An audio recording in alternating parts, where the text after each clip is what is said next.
আজ শুক্রবার রাত। এই রাত অন্য সব রাতের মতো নয়। আজকের আকাশটা একটু আলাদা। আজ বাতাসের মধ্যেও যেন নরম একটা ডাক আছে। আমার বান্দা, আমার দিকে ফিরে এসো। আমরা প্রতিদিন কত কিছু শুনি, কত কথা, কত শব্দ, কিন্তু কিছু কথা থাকে যেগুলো কানে ঢোকে না, সরাসরি হৃদয়ে নেমে যায়।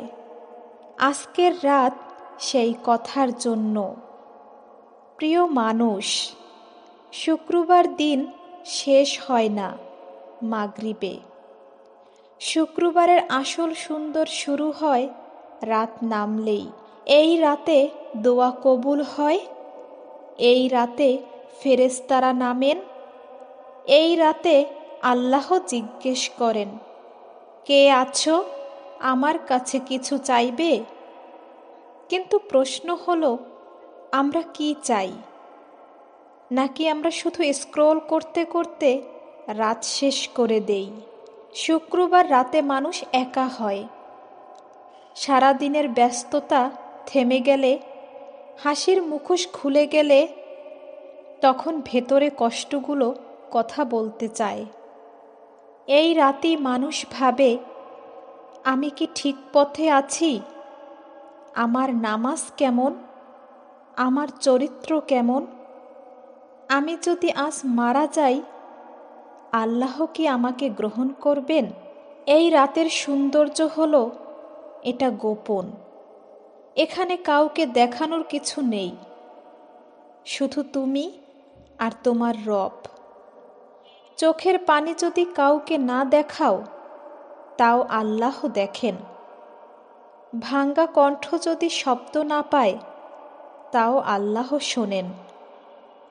তিনি বলেন, বান্দা এক কদম এগোলে আমি দৌড়ে যাই। তুমি হয়তো খুব ক্লান্ত, মানুষের কাছ থেকে, সম্পর্কের কাছ থেকে, নিজের কাছ থেকেও। এই রাতে আল্লাহ বলেন, বিশ্রাম নাও আমার কাছে। তুমি কাউকে সব বলতে পারো না, কিন্তু আল্লাহকে পারো। তিনি তোমার চোখের ভাষা বোঝেন। শুক্রবারের রাত মানে নতুন শুরু। যে গুনাহ বারবার করেছ, আজ বলো, হে আল্লাহ, আমি লজ্জিত। তিনি লজ্জা দেন না, তিনি ফিরিয়ে দেন না।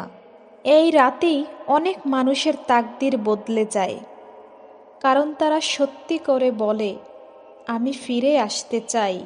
প্রিয় মানুষ, এই মুহূর্তে যদি তুমি একা থাকো, যদি ফোনের আলো ছাড়া ঘরে আর কিছু না জ্বলে, তাহলে জানো, এই একাকিত্বটা কাকতালীয় না।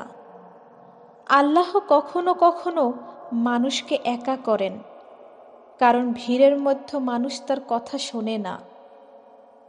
তুমি হয়তো ভাবছো, আমি অনেক দূরে চলে গেছি, আমার মতো মানুষকে কি আল্লাহ ডাকবেন?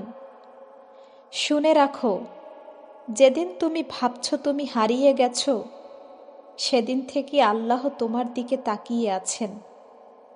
এই রাতে আল্লাহ তোমার আমল শুনছেন না, তিনি দেখছেন তুমি ভাঙা মন নিয়ে তার কাছে এসেছো কিনা। অনেক মানুষ নামাজ ঠিক করে, কিন্তু মনটা ঠিক করে না। অনেক মানুষ দোয়া মুখস্থ জানে, কিন্তু কাঁদতে জানে না। আজ মুখস্থ কিছু বলার দরকার নেই।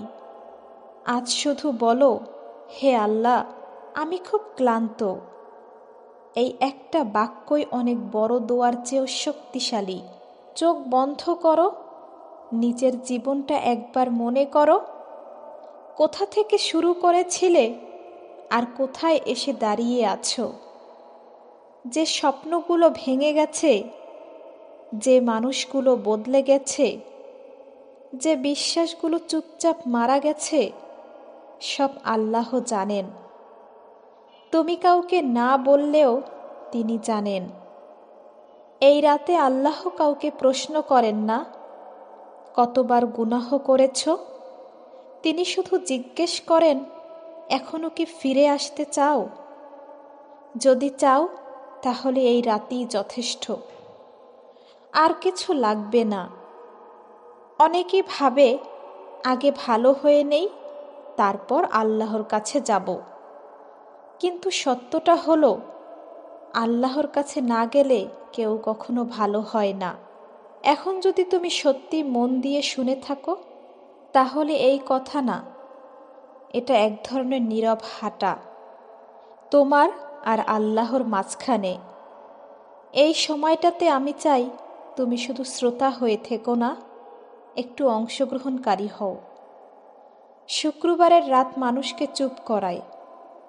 এই চুপ থাকার মধ্যেই অনেক প্রশ্নের উত্তর লুকিয়ে থাকে। নিজেকে প্রশ্ন করো, আমি কি সত্যি আল্লাহর জন্য সময় দিচ্ছি, নাকি আল্লাহকে দিচ্ছি শুধু ফাঁকা সময়? অনেকেই ভাবে আল্লাহ আমাদের কথায় রাগ করেন, কিন্তু সত্যটা হলো, আল্লাহ কষ্ট পান যখন আমরা তার সাথে কথা বলি না। একবার বলো, হে আল্লাহ, আমি ফিরে এসেছি। এই কথার ভেতরে অনেক গুনাহ ভেঙে যায়, অনেক দূরত্ব গলে যায়। জীবনে আমরা অনেক দরজায় কড়া নাড়ি, অনেক দরজা বন্ধ থাকে, কিন্তু আল্লাহর দরজা কখনো বন্ধ হয় না। শুধু আমরা ভুলে যাই কড়া নাড়তে।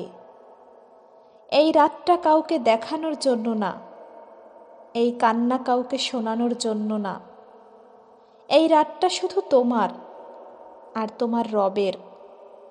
যদি চোখে পানি আসে, থামিও না, কারণ এই পানি অনেক বোঝা ধুয়ে নিয়ে যায়। শুক্রবারের রাত আমাদের নিখুঁত বানাতে চায় না, আমাদের সত্য বানাতে চায়। ভুল নিয়ে, লজ্জা নিয়ে, ভাঙা মন নিয়ে আল্লাহর কাছে যাওয়াই সবচেয়ে বড় সাহস। একটু বদলে যাও, তাহলে এই কথার সার্থকতা। আল্লাহ যদি আজ তোমার মন নরম করে দেন, তাহলে এটাকে হালকা ভেবো না, এটা অনেক বড় নিয়ামত। এই শুক্রবারের রাত তোমার জীবনের একটা নতুন অধ্যায়ের শুরু হোক। আল্লাহ আমাদের সবাইকে নিজের দিকে ফিরে আসার তৌফিক দিন। আমিন।